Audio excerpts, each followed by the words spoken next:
In the rebirth incarnation of Supergirl, she is known as Kara Danvers, adopted daughter of DEO agents Jeremiah and Eliza Danvers. She's 16, attends high school in National City, and helps out with the agency, the DEO agency, that is. And she gets special glasses that hide her identity by darkening her hair. Now, if only Kara had known about Zenny.com, she could have chosen from over 2,500 different frames, and she wouldn't have needed techno magic glasses to hide her identity, at least not from AI. All she had to do was get the Zenny optical IQ lens with Zenny ID Guard. These lenses actually filter infrared light, protecting your digital and online safety from unwanted facial scans. They also protect your eyes from so many different levels of the sun's light spectrum, like UVA and UVB,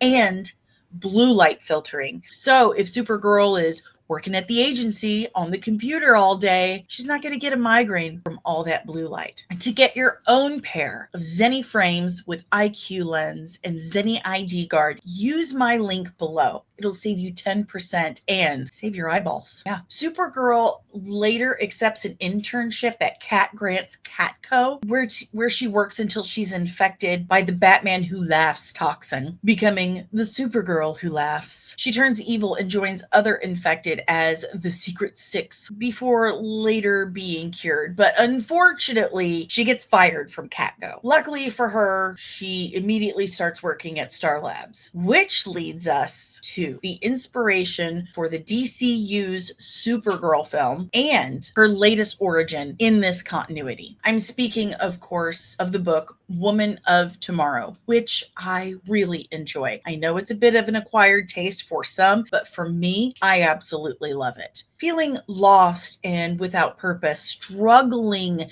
to deal with the grief and loss of her parents and people, Supergirl is basically traveling around a red sun galaxy, getting hammered, celebrating her 21st birthday. Because, of course, she can't get drunk under a yellow sun. So she had to find a solar system with a red sun. The most important part to me of Woman of Tomorrow is it is revealed that Kara was 14 years old when Krypton was destroyed. Now, like in the Silver Age origin, Argo City breaks off in one big chunk from the planet when it explodes, and the people live there another 2 years. Like the Silver Age origin, she is packed in a rocket and sent off to Earth. This torments her. I mean, I've dealt with loss, but can you imagine an entire planet, your parents, and virtually every member of your race gone? Just you and your cousin. That's all that's left. So while she's basically on this pub crawl with just her dog Crypto, a young girl by the name of Ruthie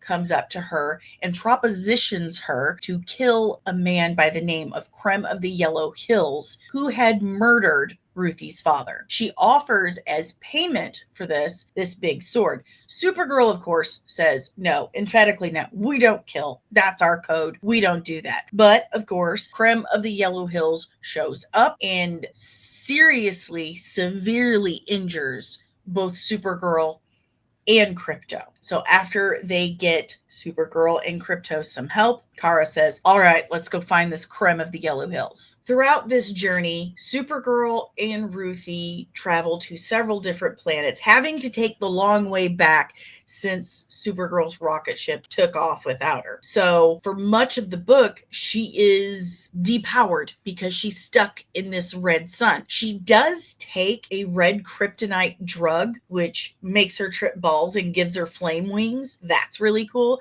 But it's not until she gets back under a yellow sun that she gains her powers back. This story features Kara, Crypto, her horse Comet comes back. So it's very, very much a blend of the Silver Age origin and the modern age origin. Supergirl has shown up in live action just a couple of times. Of course, in 1984, portrayed by Helen Slater, but it wasn't really the real Supergirl Supergirl. It was some weird magic wand story. Then, of course, you had Smallville. Kara was then played by Laura Vandervoort, one of my favorite live action portrayals as Supergirl. Of course, Helen Slater showed up in Smallville playing Cal's mom. And of course, the series Supergirl, which originally was on ABC and then made the move to CW with Melissa Benoist as the titular character. And now, of course, we have Millie Alcott, who made her debut as Supergirl in Superman in July of 2025. Her movie, Supergirl, due to come out in 2026.